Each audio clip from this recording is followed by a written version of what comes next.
So in 1980, Felton Jarvis, Elvis's longtime producer, uh, who had been working with Elvis since I think the very early 70s, maybe even into the late 60s, he was with Elvis as early as then.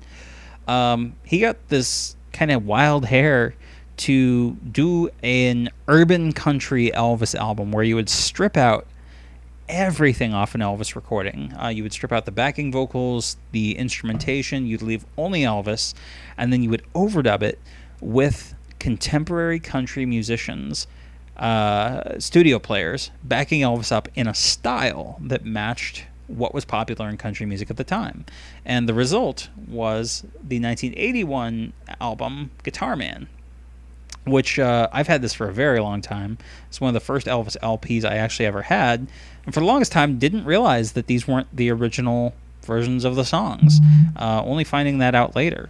But you've got Guitar Man, After Loving You, Too Much Monkey Business, Just Call Me Lonesome, Love and Arms on side A. Side B, You Asked Me to, Clean Up Your Own Backyard, She Thinks I Still Care, Faded Love, and I'm Moving On.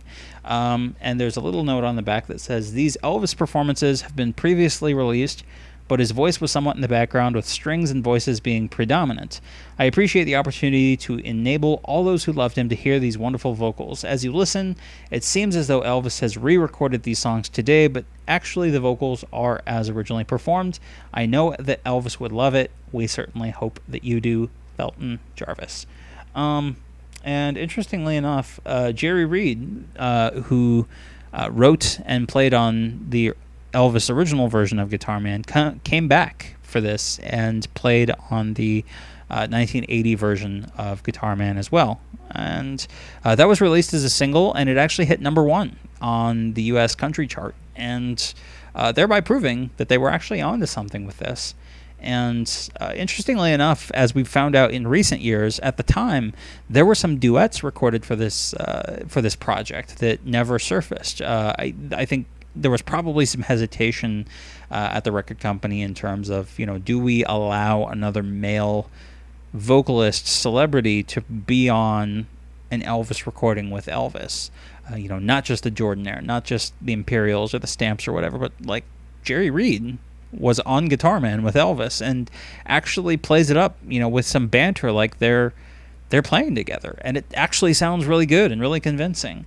And so, but it never came out. It only has resurfaced as a fan found a copy and made it available to other Elvis fans. And you can find that on YouTube or wherever, and it's a really interesting listen. But this album itself, I have a lot of sentimental attachment to it.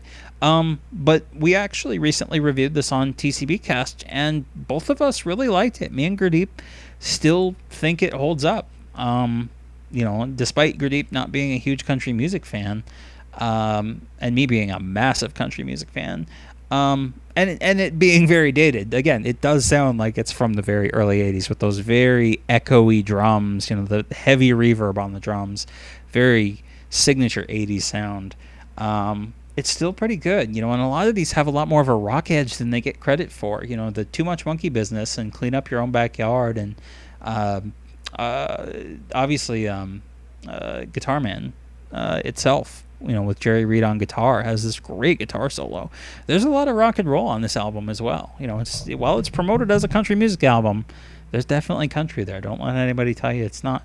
And later on, there were some on the FTD Too Much Monkey Business, which I do have, that surfaced. That there were, this was kind of the first deep dive into the session tape, the alternate songs that could have been, recorded, or they were recorded for this, but weren't included, and they never did a follow-up appropriately. But stuff like Only the Strong Survive and Kentucky Rain and If You Talk in Your Sleep, which is actually really good, and also weird stuff like Burning Love, which it's okay.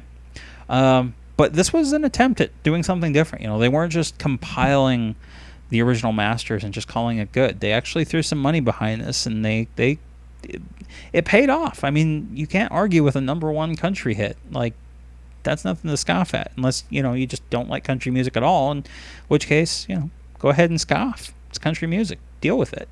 So That's the Guitar Man album. I really like it. I still recommend you check it out.